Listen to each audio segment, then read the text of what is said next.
Welcome to The Big Rich Show. This podcast will focus on conversations with friends and acquaintances within the four-wheel drive industry. Many of the people that I will be interviewing, you may know the name, you may know some of the history, but let's get in depth with these people and find out what truly makes them a four-wheel drive enthusiast. So now's the time to sit back, grab a cold one, and enjoy our conversation. Whether you're crawling the Red Rocks of Moab or hauling your toys to the trail, Maxxis has the tires you can trust for performance and durability. 4 wheels or 2. Maxxis tires are the choice of champions because they know that whether for work or play, for fun or competition, Maxxis tires deliver. Choose Maxxis. Tread victoriously. Why should you read 4Low Magazine? Because 4Low Magazine is about your lifestyle, the four-wheel drive adventure lifestyle that we all enjoy. Rock crawling, trail riding, event coverage, vehicle builds, and do-it-yourself tech, all in a beautifully presented package.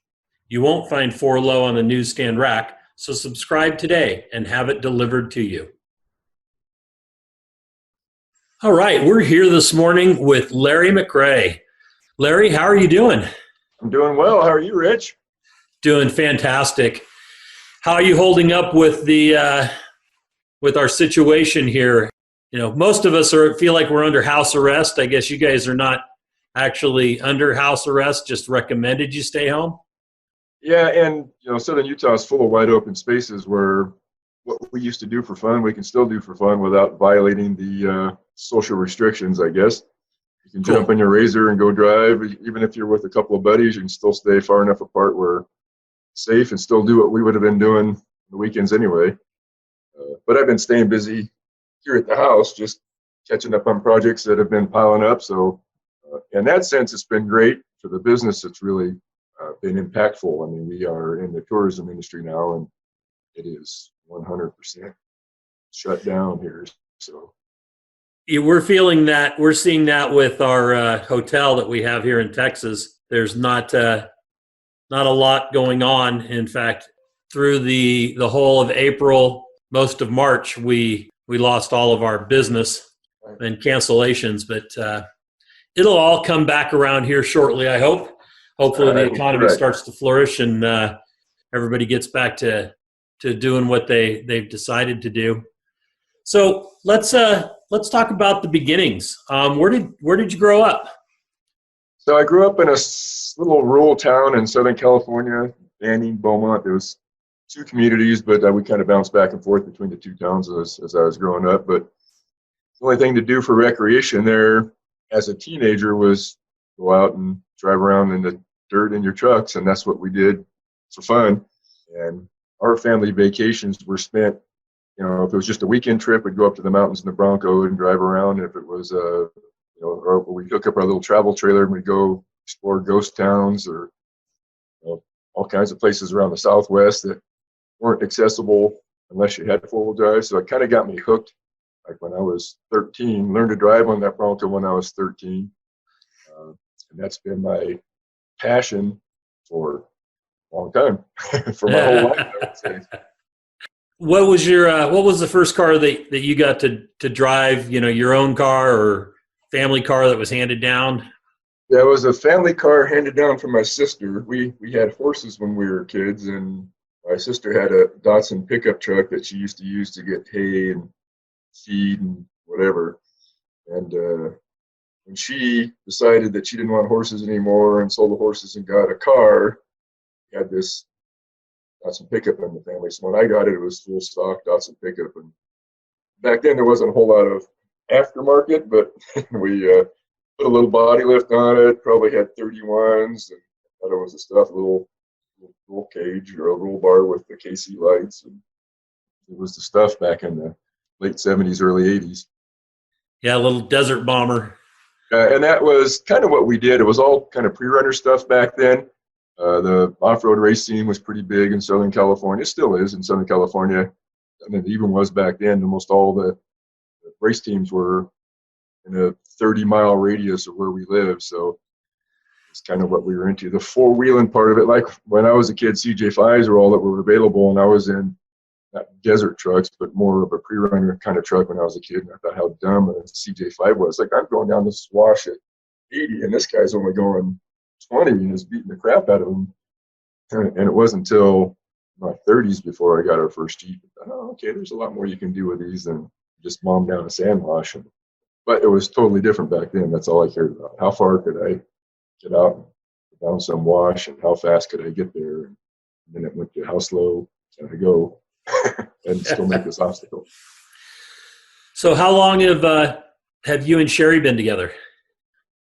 We met in '92, and she had an off-road background. She was raised in the Big Bear Mountains or Lake Arrowhead, near Lake Arrowhead. So they went out on quads for fun, and she knew all the trails around Arrowhead and Big Bear.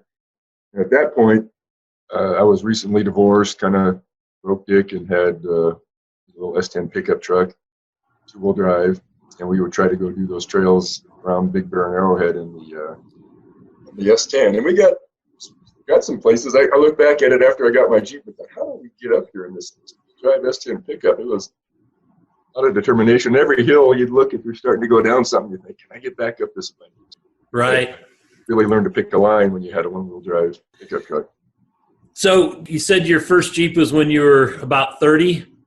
Yeah, when Courtney was born, I was a framer, and I worked a lot of hours, and it was starting to really take a toll on my body, actually, even at 30-year-old for a framer. So my parents had an insurance business and a real estate business, and I had my insurance license, my real estate license, and started doing real estate, and couldn't show real estate in a pickup truck, so I actually bought a Grand Cherokee, and that was my very first Jeep. And I went through a couple of those before I got my first Wrangler. There's a kind of a backstory to the Wrangler. It was Father's Day, and my first wife and I were recently separated and didn't really have the visitation nailed down. And it was Father's Day, and I went to go get Courtney, and she wouldn't let me have them. And mothers have all the rights unless the court tells you otherwise. So I couldn't do anything about it, and I was so pissed I just went for a drive. And this Jeep lot 30 miles from town was, or this used car lot was this Jeep. And I thought, man, that should be fun. And that's something that we can do. Sherry and I were trying to figure out what kind of hobby can we do that's year-round. We were thinking about getting a boat, but that's pretty seasonal. And then we thought about, it was just, everything we did was kind of seasonal. I thought, well, a Jeep we can use in the desert in the summer, in the winter, and the mountains in the summer. And I saw some guy up in Bodie that was doing what I used to do as a kid with my dad, go out exploring in his Jeep. So ended up buying this Jeep. Had to buy it in Sherry's name, actually, because I was still going through a divorce. That Jeep's still around. I just went out wheeling with it a couple weekends ago. Buddy Super D owns it now, and still love it. It's a pretty fun Jeep. Yeah, it's still pretty fun. Awesome. Do a lot. So how did you get involved with the competition scene? I think it kind of goes back to, I joined a four-wheel drive club, and we got really active in building trails out at Johnson Valley. It was the closest hardcore wheeling to us. And back then, there wasn't even really rock crawling yet. It was just, trail rides. And Victor Valley had built a couple of trails. I think Sledge and Jack were built one of the first times we went out there. But we started going out and either adding on to those trails or building new trails. A lot of the trails they use today for King of the Hammers are trails that either we built or I was the first one up, or Backdoor, Highway 20, Guardian, Resolution. A lot of those trails were just canyons at one point, and then we went and finished them out. But the club was so active in all these events that I think the first rock crawling event was at Choke Cherry. The second one was in Johnson Valley. And us and the Victor Valley Club were judges for the event. We were in the Inland Empire Four-Wheel Drive Club. So our club and the Victor Valley Club we took, A courses and B courses, and we covered them all. And I got to see all the courses, and then at the end of the day, I thought, stuff that these are, I guess at that point, pros. And we're doing this stuff on our Jeep every weekend, you know, and I'm on 33s and I drove all the courses, no problems after watching these guys, you know, my course, only half the guys finished. And after it was over, I drove right up and thought, God, I could do this, man. I could do it.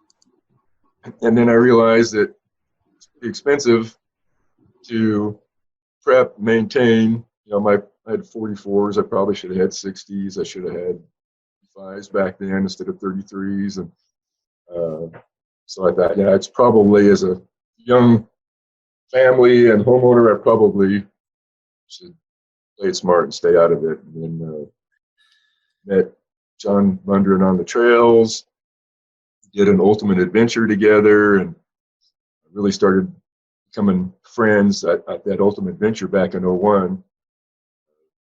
Him and Nelson were working on Tiny around then. I think it was a year after that actually it was built. But John Nelson went to one rock hauling event and said, well, I could build something that'd be competitive with these things. So we built Tiny. Him and John went out and they were practicing with it. I think they even competed a few times. And they had a spotter who was a friend of John's. He wasn't necessarily a rock crawler, but he was, you know, a great mechanic, which typically is a good co-driver in the desert. And John was never really comfortable with him, and the spotter admitted that, you know, this wasn't what he didn't know, you know, what he was doing. Back then it was, you know, you're lifting on the corners and you're pushing on the Jeeps, and they still had spotter ropes, of course, back then, but it was more of a physical thing than it was a technical, tactical thing. And John and I kind of approached rock crawling kind of the same way. He asked if I wanted to come join him, and at first I thought, man, Tiny is absolutely opposite everything that we know about rock crawling right now. If you want a rock crawl, it's got to be tall, so you get great breakover and approach angle and departure angle. And they almost all of them were full body Jeeps. There was a few buggies, you know, Campbell's had some. I think Paulie had a couple back then, and maybe even Avalanche had some. But still, nothing looked like Tiny. And I think I even told him no the first couple of times. Finally, Bondurant convinced me to go out for a weekend, just come out and see it work. And we went out and did stuff at the hammers that we've never been able to do on our trail rigs. I thought, oh my God, there's something here. This thing seems pretty special. And the very first event we did, Rich, was a put up or shut up, I think, with you. Like, was that 03? Or later? So anyway, that was the very first event we did, and we won. And from there, I thought, okay, there's something here. I'm gonna stick around. And it's funny, John has been in off-roading or off-road racing almost his entire life, and he knew nothing about rock crawling, but he built a rig that was very competitive, obviously. And John Bondurant and I both knew how to rock crawl, but what Nelson did is taught us how to win. You know, I think we're the first teams that had uniforms, the first team that had headsets. I think we're the first team that actually had team meetings. We practiced. Like, if we screwed up on a course at the event, after everybody was gone, we'd go back out, set up our own cones, and just keep doing it until we figured out what we had done wrong, and said, okay, now we know for next time. Between every event, John would make little improvements on the car. That you know, we were having problems with the ram getting caught up on stuff, so we moved the ram up. And then he said for every pound that John Bondurant lost, he would take 2 pounds off the car. So you know, we're kept lightening the overall weight of the car and tuning the shocks. And we had setups for every single, like if we went to Choke Cherry, we had a really low setup because it wasn't necessary. There was center of gravity was everything there. People still didn't realize that back then. And if we went to like Johnson Valley, where there's big boulders, we might raise the belly height an inch and a little bit more clearance, and we would adjust it per course. And it was that, and I don't think anybody at that point was that into it, I guess. We had the dog leash, which allowed me to get firm footing whenever I was pulling on the car, because I didn't have to be 30 feet away with the rope. I could be 10 feet away or 7.5 feet and still have good footing and full rope. So a lot of stuff we did was groundbreaking. I think Tiny's still kind of the model of rock buggies today. And Tiny is almost 20 years old now. It's crazy. I mean, I bet Tiny could come out of retirement right now and, other than the rear steer, would still be pretty competitive. Absolutely. Absolutely. He's the gentleman in Mexico that has Tiny is comes up to our events Does here he? in Texas. Yes.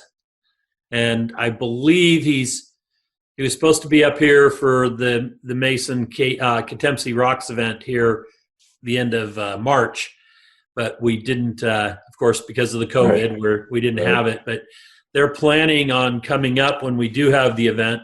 And then Scrapper, one of the Scrapper chassis is there as well with rear steer.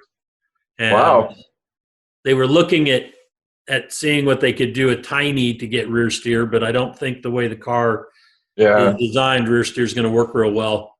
We looked at it back then, even when Tracy and Jason were perfecting the art of rear steer. We thought, okay, to be competitive, we're going to have to figure this out. But Chinese chassis was so wide in the back that you really couldn't get any steering angle, where Scrapper was built much narrower and had an opportunity to add rear steer. And it wasn't until the rear steer points went away that we ever thought it was going to be a necessity. Like now it's a necessity. I don't think you can compete without rear steer and win unless they have a non-rear steer class. But it seems like the unlimited class now, it's free rear steer, and people are really good at it now. Yeah, the rear steer buggies nowadays, the vehicles are definitely built just around the rear steer. You know, of course, center of gravity and everything else have always been built for vision.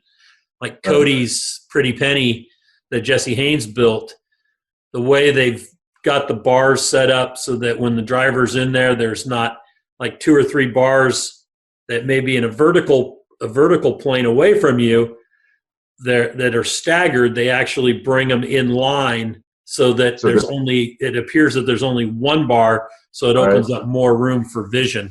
Right. You know, angles of the way the motor sits in the way the engine will be clocked, things like that.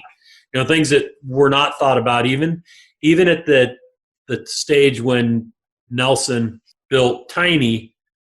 You know, there was things that they weren't even, you know, at that point thinking about. Right. But it was a groundbreaking vehicle, and I think you guys were a groundbreaking team as well by practicing, by going back over what you did, have team meetings. You really stepped up the professionalism of the sport. And that's all John Nelson.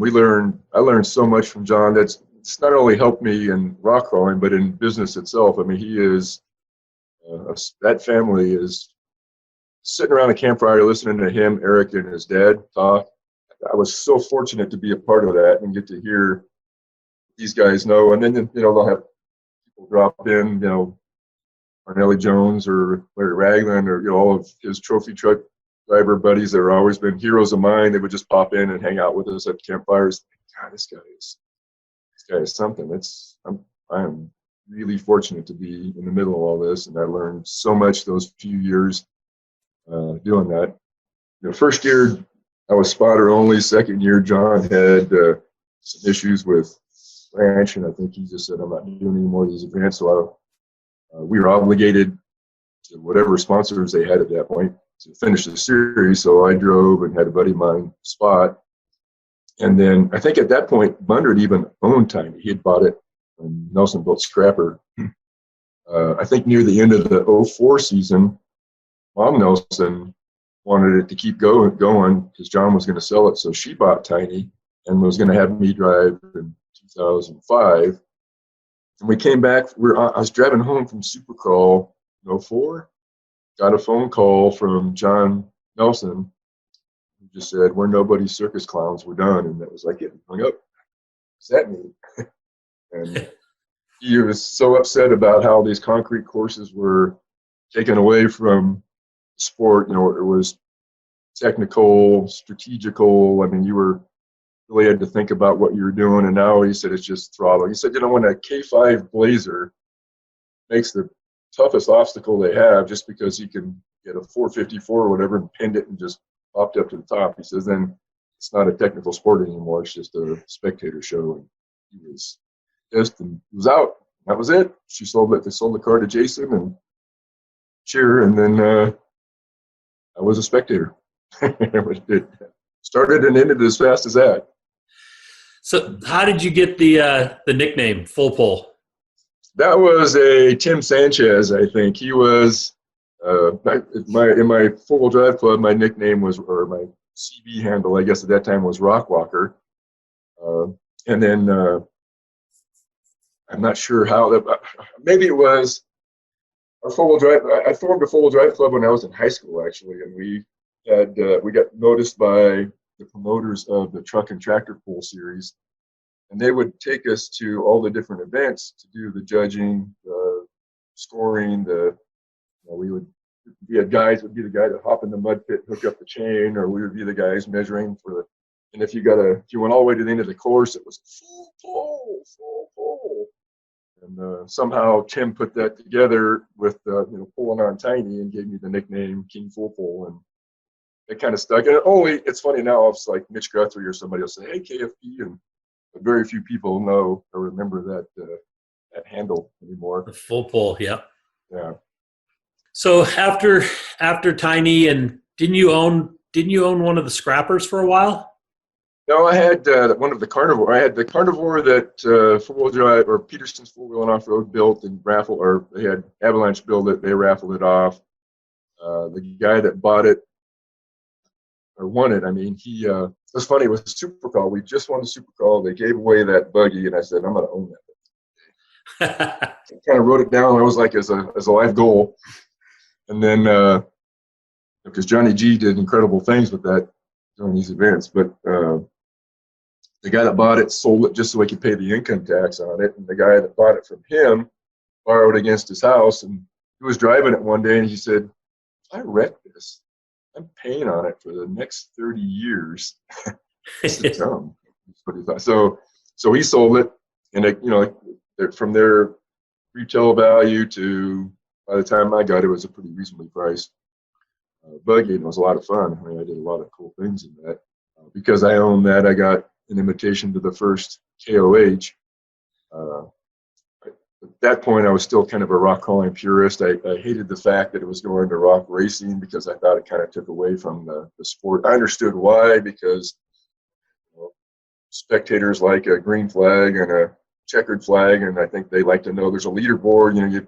It's easier to follow as a spectator than rock crawling was or is. You really have to know the drivers and the sport, I think, to understand what's going on. But with the green flag and checker flag, it's fast guy is winning. Yep. But I kind of thought it. Carnivore had no up travel. It was all droop. It was set up as a pure rock buggy, small fuel cell, because really it only had to run 8 minutes at a time, and we could refuel between courses. And I thought, man, although I knew all the trails, most of them, and I knew how well the Carnivore worked, that getting between the trails would have just beat it up. So I thought, I kind of regret that I did, because it'd been kind of cool to be one of the OG 13, or 14. I guess it would be 13 actually, because there was really 14. Yeah, because there was actually only 12. Right. So at least according to JT. Right.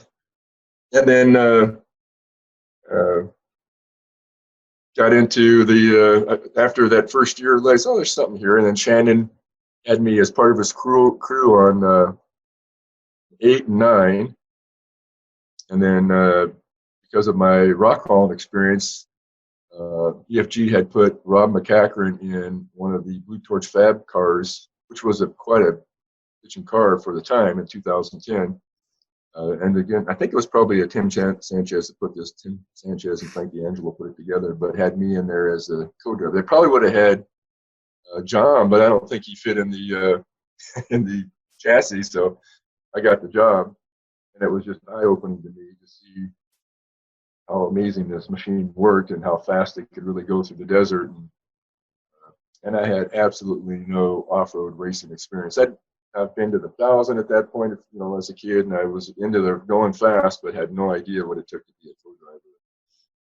Hung out with Rob for a day and just beat the shit out of me, and I was scared the whole time. And I called him that night and said, Rob, I'm not your guy. I can't do this.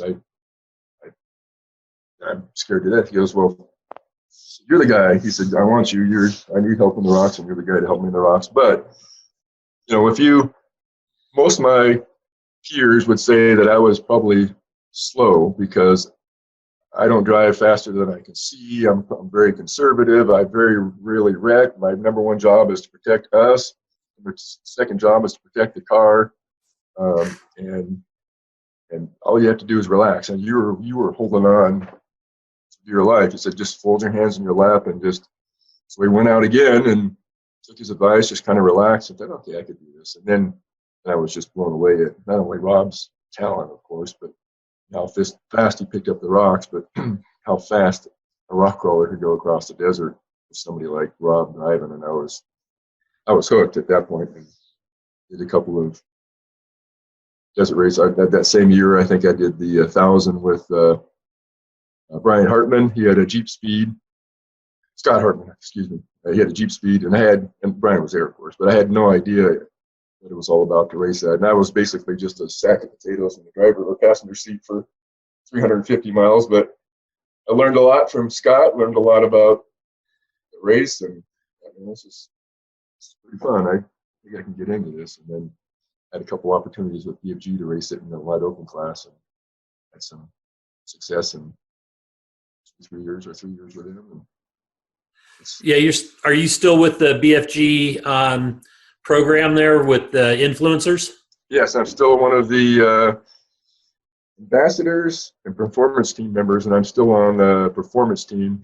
I'm not sure how or why. I guess the fact that I own a Jeep Tour company keeps me qualified for it, but I'm still a part of that. And it's still BFG does it right. Not only do they have great tires and they spend a lot of time and money on R&D. I mean, they don't spend a lot of money on marketing. They spend all their money on developing a better tire, and they just continue to do that. And that's maybe hurts them in the overall sales because, all the other guys are buying baseball teams or professional, MMA fights they're sponsoring, and you don't see BFG at most of those. But if you want to rock on, if you want to win, you had to be on crawlers, and it is probably still that way in the desert. But the other teams the tire companies are pretty smart at buying they've really got their bases covered. When you have the top 5 drivers on your tire, chances are pretty good you're going to get a win. And, BFG had wins in Baja for 25 years straight, and then had a couple of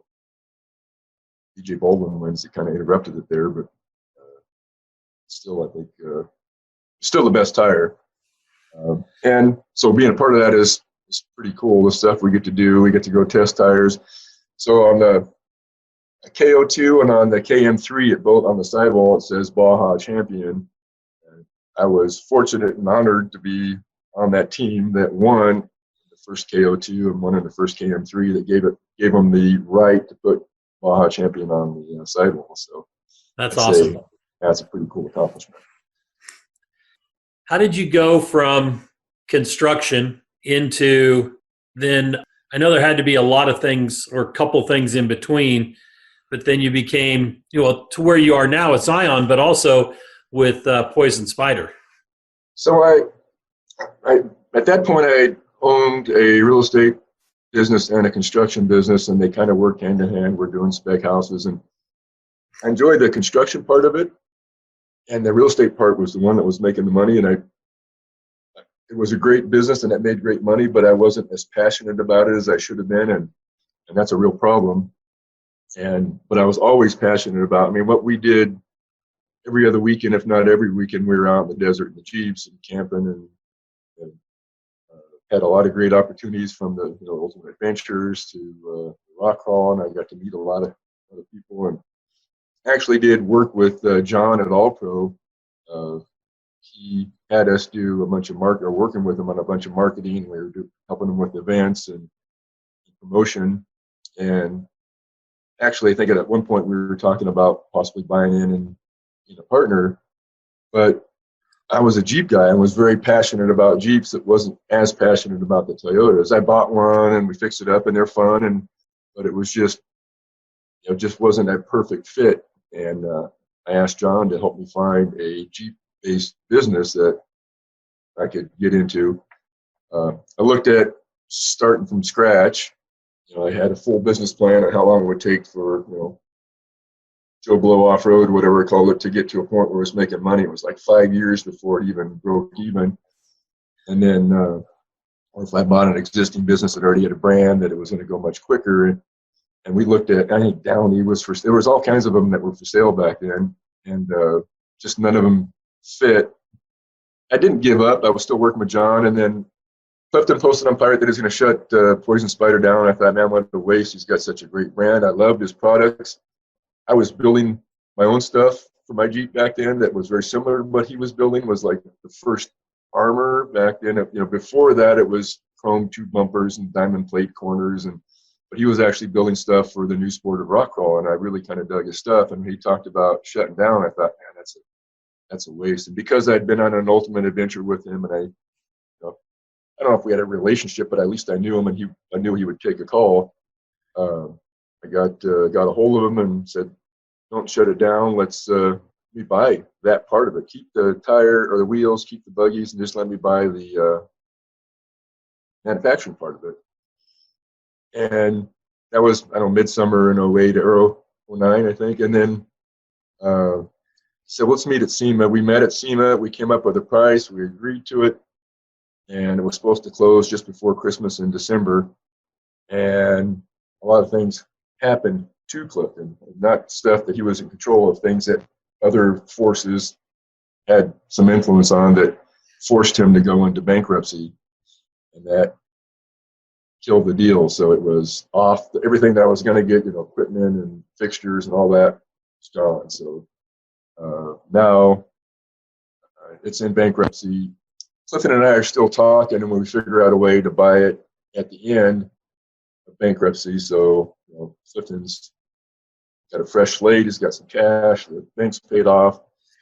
But all I'm getting in is the logo, basically. It's what I'm buying. So the price changed quite a bit. So I got some intellectual property, and as soon as I closed, Clifton started sending over drawings. So I got 3 or 4 drawings per email, and I probably got 2,000 drawings. And I had no idea. Was this a fixture part? Was this a part for? I had no idea. It took me months to go through them, and then we'd cut our first TJ fender and realized, oh, this is not they don't fit. So this was revision 1. Let's find revision 3 in here somewhere. So it took us months and months and months. It was 8 months before we had our first product that we could actually sell. And there were some legal issues with the title that took us a bunch of money and almost wiped us out to get through that part so we could actually open it up. And I guess the good thing about the timing was that a lot of really talented people were out of work. I was able to hire stuff for people that I could never have afforded or that wouldn't have been available. And I still call it lightning in the bottle. That first 5 or 6 people we had at the beginning that stayed, most of them stayed with us till the very end, were the key to that business's success. I mean, we had Dusty in marketing, and my daughter was doing all the accounting, and my wife was basically a real estate business was funding us for for a couple of years. Another friend that was doing our sales, and then had a fabricator that came in, and then it slowly took a few years. There was years where I was thinking, man, I made the biggest mistake in my life. I'm throwing good money after bad, trying to keep this open, and then something just finally changed the turn. I think the key was buying our own equipment. I was following John's business model, and it was still a pretty smart business model where he designed it, he sent it to a job shop to have it built. So if you needed 10 bumpers, you order 10 bumpers. You need 100, you order 100. You don't have all these capital expenses. You don't have to have a huge building. You don't have to have $1 million laser and a $500,000 press brake, and you just order what you need. I was doing that, but then our sales got to the point where we were leaving a lot of money on the table. Cody had his second bomber, he had his $500,000 motorhome. I thought, maybe we're leaving some money on the table here. He's doing pretty good. And the job shops were looking pretty good at that point. Yeah, he did great work, but he was making good money. And one of the laser companies came out, and they looked at our product line. They figured out how much time it would take to cut it and to bend it, and then put together a proposal and showed us how much money we were leaving on the table every month. And it was what I used to make in a year is what we were losing every month by not having So we took that huge leap, huge risk. You can't either pay cash for these or you finance it like a car for 5 years. And can you imagine what a payment is on $750,000, $1 million in 5 years? That's a huge chunk of money. So it was a huge risk. But I think that was the point we turned the corner and actually started making money, and we paid the thing off early and had no debt. Met a guy in Florida, Kyle, who did a bunch of marketing for us that really, I think, helped. And he was big into Facebook, and we were into the forums, and the forums are slowly kind of dying, and Facebook was slowly starting to take off. So we kind of transitioned, and we're kind of ahead of the curve on some of that marketing, and just, again, lightning the ball. This has the right people at the right time at the right place, and it just kind of took off. And I was very comfortable. I was happy with what I was doing. I mean, it got to be a really big job, and there was 130 people at one point. Wow, that's a lot to manage. So I kept thinking the economy was going to turn. We needed to make some big investments to go to the next step. A lot of automation, a lot of robotic welder. We were looking at a new laser and press brake. I mean, we were looking at a couple $1 million of expenses. Again, that would have had to pay off in 5 years. And I kept thinking, all it would take is one little blip in the market. I'd lose everything that I had ever worked for pretty quickly if market turned. So I was a little hesitant. So we kind of just coasted for a while, afraid to make that next step. Got an offer from another company that did a bunch of research and told us how much the thing was worth. And I thought, oh my God, I can't believe it. I'll never have to work again if this happens. So they looked at it. We got really close. And then somebody looked at buying them. So they had to stay really lean, and they couldn't finish the sale. So I'm never going through that again, because it was 3 months of hell, trying to go through all the paperwork and all the processes. And we were trying to stay lean, so the EBITDA looked really good. And then it's a cool story, I guess. So we were doing the best we've ever done. We were doing huge money every month, and I was so happy. And my daughter was doing the books, and one day she came to me and said, "Dad, you're going to have to put some money in to cover payroll." I said, "What are you talking about? We just had the best month we've ever had. How could there not be money?" I said, "Well, we've got, $1 million in receivables." I said, "How? We don't offer credit. We have 2 companies, I think, that we give credit to, and we've limited them to $100,000. How can we be this far behind?" Well, that $100,000 was what they used to buy a month. Well, now they're doing that in a week, and they were only paying monthly, and we didn't want to cut them off. So one got to 4, and the other got to 750 or whatever. And God, this is crazy. I'm glad we're getting the sales, and I don't want to cut them off. So I had a meeting with Transamerica to figure out, how do we do this? Do we pay every couple of weeks? And I don't want to cut you guys off. I want you to be able to continue selling what you're selling, but I can't afford to float it. So had a meeting with their controller, and I think Greg was sitting in the other room kind of listening in. And before he left, he said, "Hey, can I talk to you before we take off?" And I said, "Sure." And we walked to his office, and he said, "I'm looking at our paperwork here, and it shows that we're doing this much money with you every month." I said, "Yeah, that's about right." He said, "Well, you're not even on our program." I said, "What do you mean?" So, typically you have to buy in, and you have to promise to go to 13 Truck Fest. You got to pay to advertise in our magazine. You got to pay if you want us to stock in the store. Yeah, all these requirements. And I said, I can't afford to do any of that. So I've never done it. He said, "The only way we sell is if somebody walks into Full Parts, insist on your part. My guy's job is to talk him out of that part. And then the guy still has to insist. And we have to tell him he's got to wait 2 weeks to get it, or he can walk out with one of our house brands, and they still are asking for that stuff, and you're still doing this much money. What do you got going on?" I said, "My customer is a guy that with his hands on the steering wheel. The customer is Myers and Keystone, and that your message never gets down to the guy with the hands on the steering wheel. That's where we're targeting all of our marketing, and they're asking for it. They're forcing it up. You're trying to force it down their throats, and they're bringing it from the bottom up." So anyway, he said, "We'd be interested in buying." And I said, "Well, I already know what it's worth. I just had somebody look at it. So here's my number." And he said, "Okay." And then several months, and then of course I got cancer in the middle of it, so it really made me reevaluate. I thought, I die, I leave this mess to Sherry. What a mess to try and manage. For her, I just can't do that to her. selling started to make a lot more sense. I thought it'd be much easier to give her a check if I died than it would be to give her 130 employees in this monster. So it all kind of worked out. I miss it, but I don't regret that I sold it. I think it was, for my health, probably one of the best things that I've ever done. It was a very stressful job. The level of stress at the Jeep Tour company is nothing compared to the decisions I'm making now are minuscule compared to the decisions I had to make then. So a lot less stressful. It sucks to be in the tourism business right now, but a lot less stressful than it was managing Poison Spyder. So you touched on the fact that you had cancer. I think it really was a big shock, I'm sure, for your family, but also for all of your friends and acquaintances out there in the off-road world. I think it was the first where, at least for me, where an illness like that hit what I would call hit home with somebody real close to us that, was going through what you went through. Do you mind discussing that a little bit? It was a shocker for me also. I always consider myself the healthy guy. I didn't eat great, but I thought I ate pretty well. I worked out every day. I always felt like I was healthy, and I was always challenged. We have push-up contests and one end push-up. I mean, all these things that I can hike more, I can lift more. And I was very competitive physically.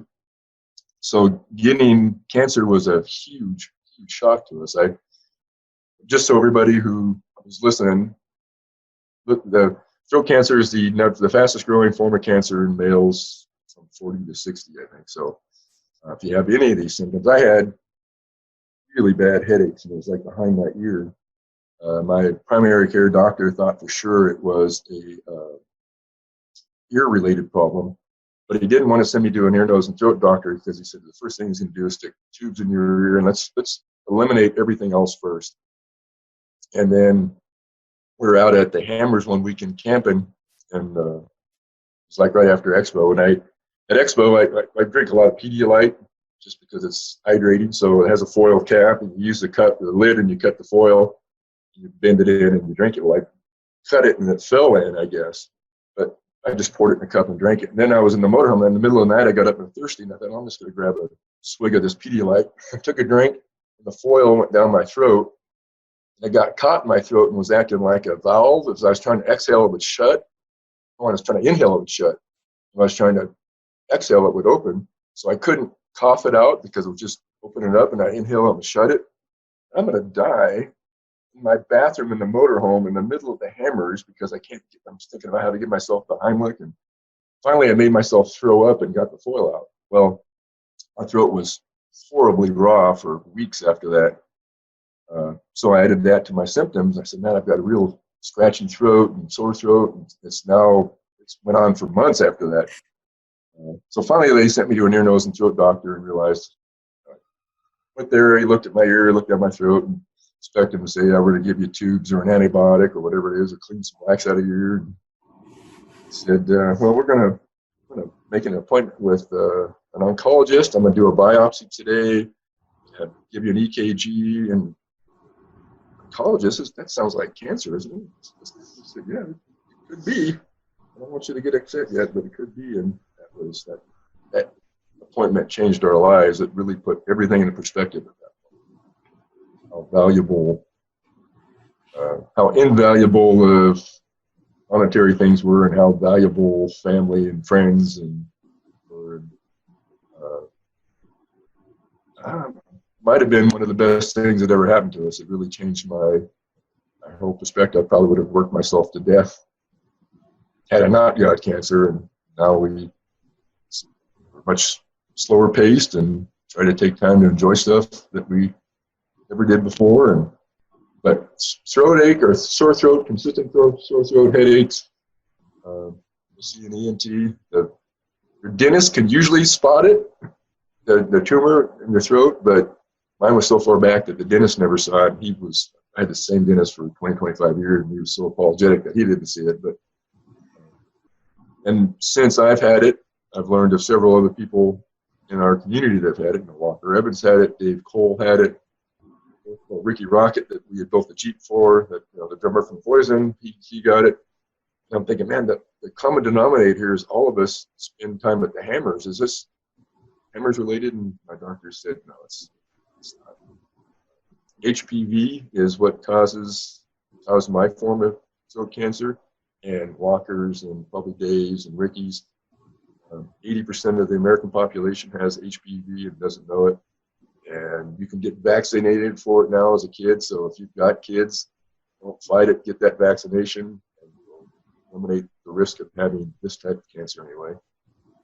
But having Walker would call me and say, don't be a pussy, get out and do stuff or whatever. And it was like, I know, well, this guy can do it. I mean, I saw him at Moab one year and he looked horrible. And I looked at my pictures at the Hammers right after my treatment and I looked the same way. It just ruins your neck, your muscles and skin and everything and from the radiation, you just kind of fall off your face. And it took a while for it to slowly start backing back up. But I saw Walker right after his treatment and it looked horrible. I'm like, man, he aged a lot in the last year.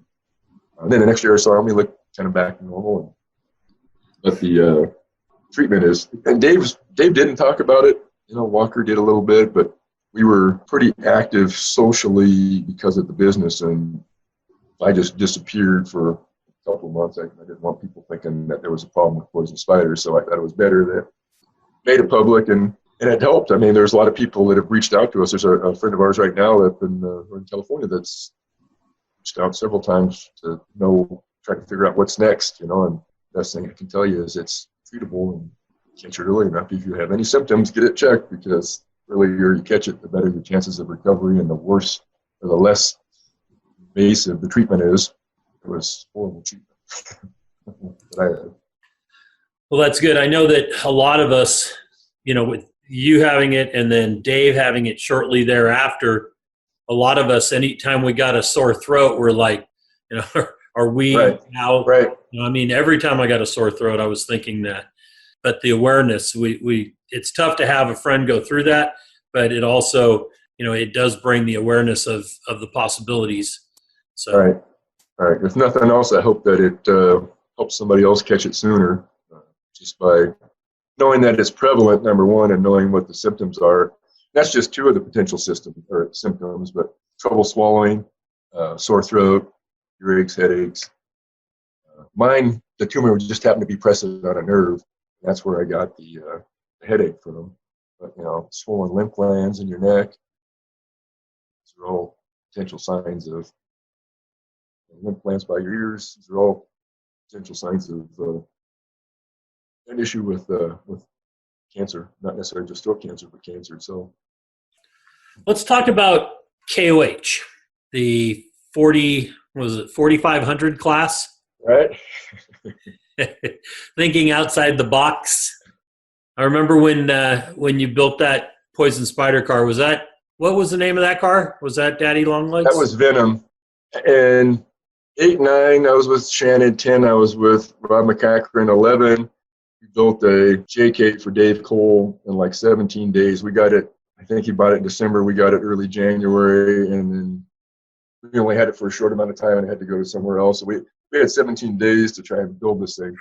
And we raced in King of the Hammers before there was a modified class in this JK. I remember being on the course and having course workers screaming at me, "Get off the course! Get off the course!" I said, thinking you were a spectator. Yeah, thinking I was a spectator on the course because it was so stock looking. And then Dave started talking at Easter Jeep Safari that same year about doing classes in King of the Hammers, and they talked about what it was going to be. Here's a stock class and a modified class. And a modified, the way he explained it, sounded like, somebody was going to be able to take their trail rig and some safety stuff to it and race in this modified class. So I bought a burnout chassis thinking has most of the tub I need, and it had the frame, which I needed for this class, and everything else, the drivetrain was allowed to be tampered with.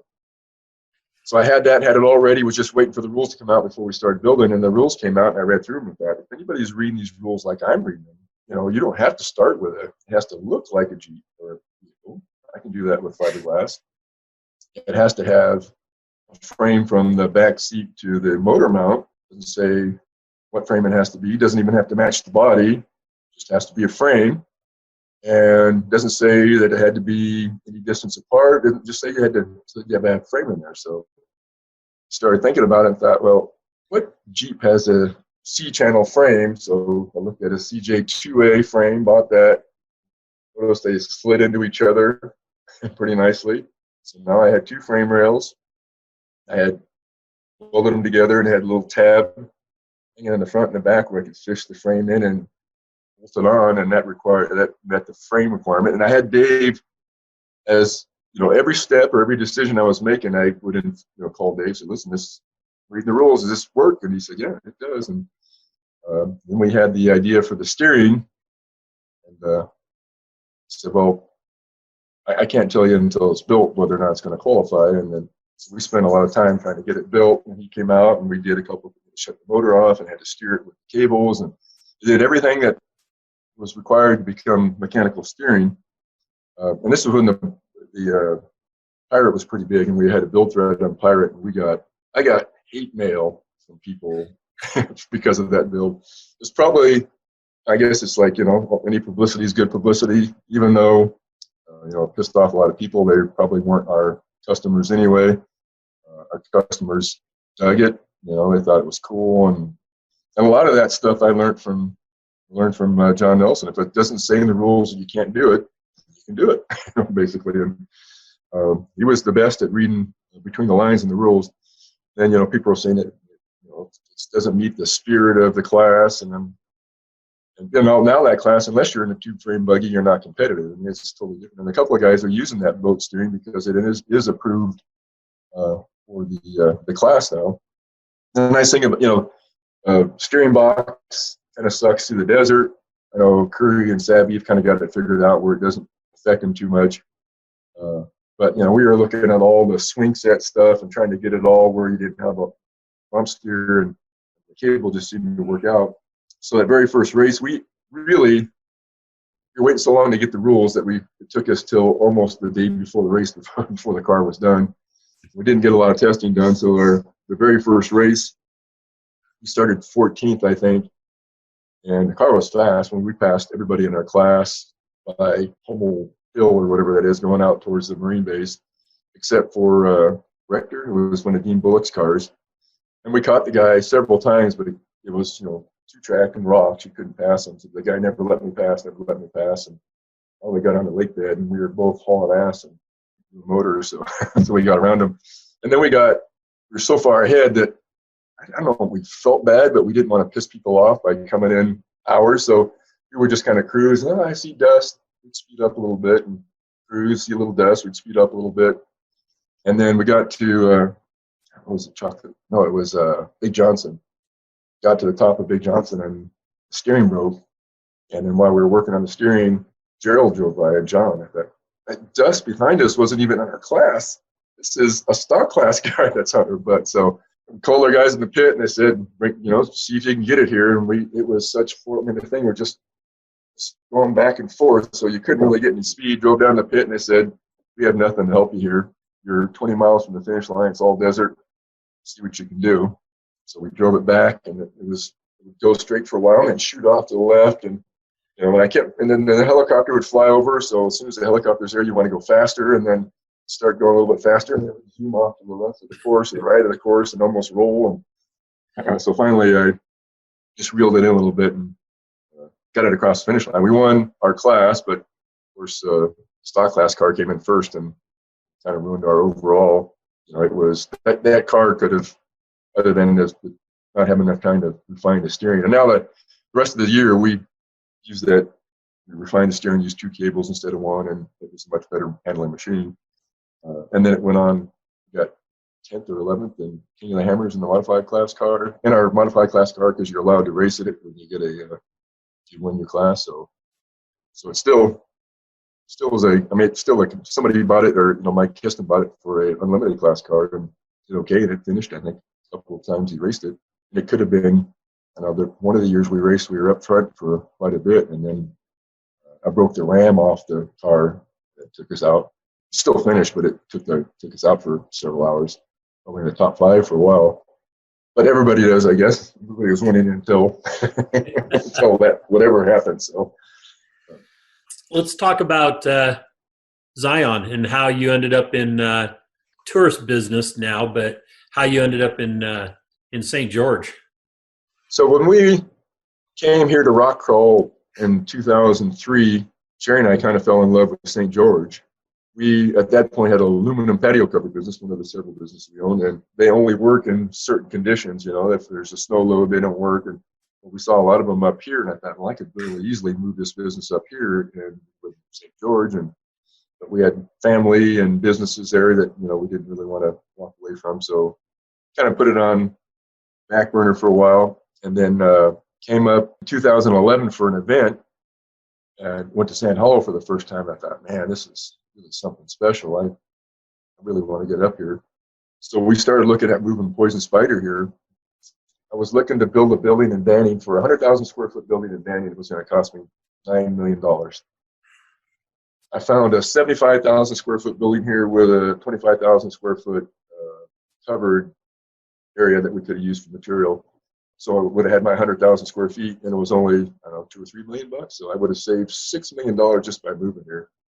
But would have been probably $250,000 to move all the equipment. We would have had to do it. We would have had to build up inventory. I mean, just the process was overwhelming. And I had my engineer, my Dusty, the marketing guy, a couple of really key employees that I was worried that wouldn't come with us, and that lightning in the bottle just would be the same without them. So after going through the whole process here, and I decided, this just doesn't make sense to move at this point. And come to find out later, my engineer who had just bought a house that I would have rented it, and my other guy whose wife, or Dusty, whose wife had a teacher, said she could work anywhere, we would have done it. And I thought, oh man, I could have moved 3 years ago. But then I sold Poison Spyder and thought, let's just get a second house up there. We can go back and forth and visit it. We love the place. Lance, at that point, we'd gone looking with Lance, and he ended up buying the house a year or so before us. And we were commuting back and forth, and it got harder and harder to go back to Banning. Still owned the real estate business, and I don't know, after a couple of years, I convinced Sherry to sell the real estate business, and then we moved up there full time. We were going to retire. Wasn't going to work anymore. I was just going to have fun.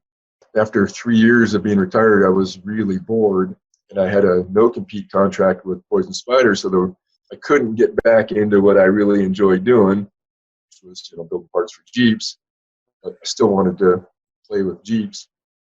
And at first, I thought I would get into guiding, where I do like what Dan Mick's doing, just taking people out in a group, and either they follow me in their Jeep or they ride with me in my Jeep, and I take them around Sand Hollow and on some trails. And then I looked at insurance and permitting, and all that started to sound kind of overwhelming.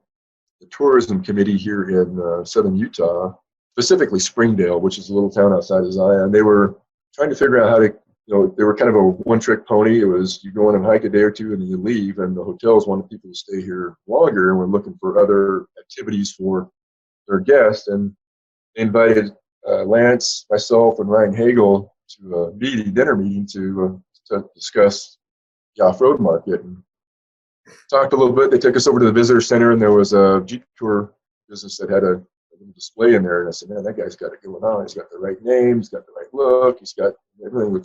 Vehicles look cool. And one of the tourism guys said that thought it was for sale. I don't know if it was that morning or the next morning at 8 o'clock. I had a meeting with the guy. An hour later, I shook his hand, and we were in escrow, and became a tour business owner that I knew nothing about. But for me, the challenge is trying to figure it out. I think that was, I knew nothing about building. I could build one bumper or one set of rockers for my Jeep, but I had no idea how to mass produce them. And that process of learning that was fascinating to me. And so was learning this tour business, and put a lot of money in it the last couple of years, and this vehicle, knowing what I know about the builds and what I know about the vehicles now, and what failed on them. I built this vehicle that we thought was going to be, still it will be, the kind of the perfect tour vehicle for what we do. And then training in it, we spent a bunch of money on training. We hired a bunch of new guides because we had more vehicles, and did training for all that. And then light switch flipped, and people stopped traveling. We get dozens of cancel. People book a year in advance for us. And I'd say, would you say 70% less in advance? Anyway, so a lot of people book in the week prior, but most people book in advance. all the ones that booked in advance, all this, they book, money goes into our account, we've got a checking account, and then started getting cancellations. And then, we have to pay for our insurance, which is the most expensive expense we have besides payroll and fuel, which you don't have if you're not working. But anyway, that's paid at the beginning of the year. So it takes till May or so to even make that money back. But all that money in the account left, refunds, and nobody books. Everything is stopped. So we had to put money in the account just to get to a point where hopefully we can reopen. And we're not sure what it's going to look like when we reopen. We have a group tour or two, we have 12-passenger trucks that go out a lot. That's kind of the bread and butter, but are we going to be allowed to put strangers in a truck together, or is it going to be all private tours where guide and the guest are separated, and the guest are in the open air, and it's only your family? So we're trying to figure out what it's going to look like when this comes back around. You have options, but we just don't know what option to exercise yet. What is it going to look like in a month or two? And I don't think anybody really knows. Is it going to be like what happened after 9/11, where you're telling your kids, yeah, we used to fly. I could bring my nail clippers with me when we flew. So we're just wondering if it's going to totally change the way people do business after this. Just like 9/11 changed the way we fly, is this going to change the way people travel? Is it going to be more regional travel than it is international travel? A big part of our business is international. So we're trying to figure that out so that we can be prepared when it finally does come back around. It's just a guess at this point. Yeah, I think we're in that same kind of situation, not with the hotel, but with the rock crawls, whether or not they're going to allow us. We're outdoors, people, they're social distancing anyways at the event. Everybody's standing around trying to get the best view. They're not, they're not in a seats next to each other. We're talking about, making sure that the masks are available, to the general public, is have some of those on site so that people coming in can use them. If they don't bring their own, making sure that there's hand sanitizer, all the stuff you can't get right now. Right. Hopefully Same boat we're in. We thought, well, let's try to keep it open a little longer and see what happens. We'll just take precautions, but we couldn't get Clorox wipes to wipe the vehicles down. We couldn't get hand sanitizer. We couldn't get anything that would make, or mask or anything. We couldn't get anything that we felt like would be protecting not only our guides, but the guests. So it just made sense to shut down. We have buffs, which are, because in the summer, the rides are dusty, where it's just like a head soft. Right. I think that would qualify as a mask. We usually only give them out if it's really dusty, but I think those would just be something we automatically give out now, and everybody can put on their buff. And I guess it just helps protect those around you, not necessarily protect you. And then starting to be able to find hand sanitizers and wipes. So I think when it opens back up, we can take the precautions and maybe just not do group tours right away, just do private tours and see how that, not bring all the vehicles back on the insurance, just bring one or two and see what happens when I'll just bring them on as needed if it happens this year. We have a really, not small, I've never had such a seasonal business. We're close. If this had happened in November, it wouldn't have affected us at all. It would have been, because that's when you do all the vehicle maintenance and builds and repairs, and because we have no tours basically from November to March 1st. You just started ramping up in March, and it happened in April and May is when we really started making money, and then it kind of just keeps growing gradually throughout the summer. But we'll never get that time back. We'll never get those people back. We might get them next year, but most of the ones that cancel stuff, we'll try again next year. But people that were coming for spring break aren't going to come this summer. They're going to come next spring break maybe. So it's a scary proposition. Fortunately, we were in a position where we don't have any bills. Everything's paid for. The houses, all the vehicles. The only bill we had to pay was that insurance up front, and they've allowed us to pause it. Some of our marketing, fortunately, a lot of our contracts expired, and we're getting ready to rewrite. So now I can just start them in June instead of paying for these last couple of months. But some we couldn't. But those expenses are minor. I would hate to own Poison Spyder right now, especially with the monthly nut that we had there. It was $300,000 a month just to pay the bills. cover the overhead there. So it was pretty scary. It wouldn't take 3 or 4 bad months and it's $1 million and Yeah. it's bad. Yeah, we're in a situation where we're able to postpone the events and hoping that once this thing breaks loose, that the people that have been sitting at home wanting to do something, wanting to be around others, Right. but still maybe not, to that hugging stage, but Right. still being around other people will want to come out and be at the events. Of course, the later it gets, it means Right. moving venues as well as moving event dates. And some of those venues are seasonal. You don't want to be in Salt Lake in February, and you don't want to be in Hammers in August. So a lot of those are, if you've missed that window, it may not come again until next year. So it's exactly. And the competitors want a little time between events to get prepped, and so you can't just stack them all in October. And so yeah, it's a tough. But I agree with you. I think your events are a lot easier to have spectators without social distancing issues like a basketball game or an auto race where you're in grandstands sitting next to strangers, thousands of strangers. I think it would be a little easier. Yeah, I agree. I'm hoping that's the case, as long as we can convince the local governments. Probably state by state, most of the places that we used to rock crawl, and I'm sure you still do rock crawl, are in rural areas where there's not a lot of concentrated. If you're doing it in downtown New York City, it might be an issue, but if you're doing it in Congress, Arizona, it may not be such an issue. Exactly. So we're hoping that we can get back to business here. We're in the same situation insurance-wise.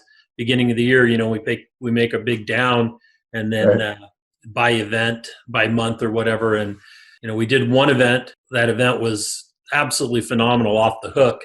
And we were thinking, okay, this is great. This is going to be a great year. Got some momentum. Yes, exactly. We have this hotel that we own in Mason, Texas, is a 4-bedroom boutique hotel. They're themed rooms to a point. We have a library room, a ranch room, shop room, and a farmhouse room. And there's no cooking facilities. I mean, it's bedroom and a bathroom. Right. And we're spread out across 3 rooms right now. I'm in one of the rooms using it as an office. We're staying most of the time in the balcony room, which overlooks it's the library room. It has a balcony and overlooks Main Street. We're right across from the courthouse. So awesome. We do that because it's, a lot of windows and airy. And then the very far back room has what we think is the best shower. That's the ranch room. So that's kind of where, all our clothes are at, where we take our showers. Right. And so we're walking up and down. I mean, there's 4 rooms and a hallway. We walk up and down the hallway, like it's our house. Luckily, nobody's just wandered in because it is a self-check-in. And I think everybody in town has the code to the door. Because once there's a main locked door downstairs. Then you come up 22 steps up to the hotel area. Like I said, most people have their family stay here when they come to visit, or wedding parties stay here. So almost everybody has that downstairs code. Luckily, none of them have caught me going from where we're sleeping to going to take a shower. All right. Sounds like a pretty cool place, though. It is. It's pretty awesome. It was a really good investment for us, except for this last month and a half. Right. Right. That'll change. Right. Well, I want to thank you for coming on and spending some time with us and talking about your history. Is there anything that we didn't touch on that you would like to talk about? I think we covered it all. I know that this morning I just pulled out a bio that was done at offroad.com during the rock crawling days, and it brought back all kinds of memories. I thought, man, I had some fun. I mean, I've had a really fun, and most of this started at 40 for me. I was businessman trying to raise a family, and then started taking my hobby a little more seriously, and then turned that hobby into a business. And from that moment on, it's been an incredible ride from trails to Hammers to. I started promoting my first event I was 42 years old when we started promoting events, when I started promoting events. So I understand, been doing this 20 years now. What I love about off-road is the family and the camaraderie, the people we get to hang out with, that we all have a like interest and enthusiasm about it. It truly is a lifestyle, not just a job. And that's what I missed most about the Poison Spyder days and the rock hauling. The rock hauling days, it was like I was getting to see my buddies every couple of weekends. We did a bunch of events. But for Poison Spyder, we did over 50 events a year. I didn't go to all of them, but that was pretty much what we did is promote. And you got to meet a lot of great. And there were some people that really stood out at every one of the locations, and you looked forward to seeing that handful of people every time you traveled. And we shut that down. When we sold between cancer and selling, I just wasn't up to going out much, and then really missed that part of the game. I don't miss the managing 130 people and all the stuff that goes along with owning a business that big, but I do miss the events because number one, there's some great wheeling, but number two, there was a lot of great people that we got to hang out with. And I really appreciate your friendship over the years. We've never really had a chance to hang out as much as I like to hang out with people, just because we're always moving from event to weekend to weekend. As things start to wind down with our events after 20 years, I'm not going to be doing this for another 20 years. I know that, and now with, Little Rich and his family down in your area, I hope to be able to spend some more time down in that area and hanging out and maybe coming on one of your tours. I hope you do. It's a beautiful area. I'm looking out my window thinking, God, we're so lucky that we live where we live. It's just so beautiful. I'll drive home and I'll get mad because the cars in front of me are going so slow. Then I realize this view is spectacular. I understand why they're driving so slow, and they'll pull over and taking pictures, and they're driving with their cell phones out. And I'm in a hurry, but then I realize, God, we're in God's country. I should just be thankful that I live where I live. And your son's house, I could probably almost hit it with a rock. I'm sure I could shoot a 22 and it would go over his house, but he's pretty close to where we're at now. So come visit some more. Yeah. Excellent. All right. Well, Larry, take care. Take care, Sherry. And I'll let you know when we, there she is. There I am. You gave me an excuse to take a shower and put clothes on today. Thank you. Yeah. Get up early. Yeah. There you go. So Little Rich, he said, he goes, next time we do this interview, because we did his at 9:00 in the morning. Right. He goes, you got to do it later in the day so I can have a couple of drinks and feel relaxed. Right. Well, I thought about that too. You said afternoons, and as a COVID-19 shut-in, I've been, by 4:00, I've had a few cocktails. So maybe I should do it in the afternoon. Let's do it in the morning. All right. Well, I appreciate. Yeah. I might say that damn Tracy Jordan. But Tracy Jordan, I love you. You were our greatest motivator. You were the reason so hard. So. All right. Well, I thank you very much, and I'll let you know when we bring this all to air. I appreciate it. Thanks for including us, and love to hang out with you when you come up here next. All right. Thank you, Larry. Bye-bye. Yeah. Bye. If you enjoy these podcasts, please give us a rating. Share some feedback with us via Facebook or Instagram, and share our link among your friends who might be like-minded. Well, that brings this episode to an end. Hope you enjoyed it. We'll catch you next week with Conversations with Big Rich. Thank you very much.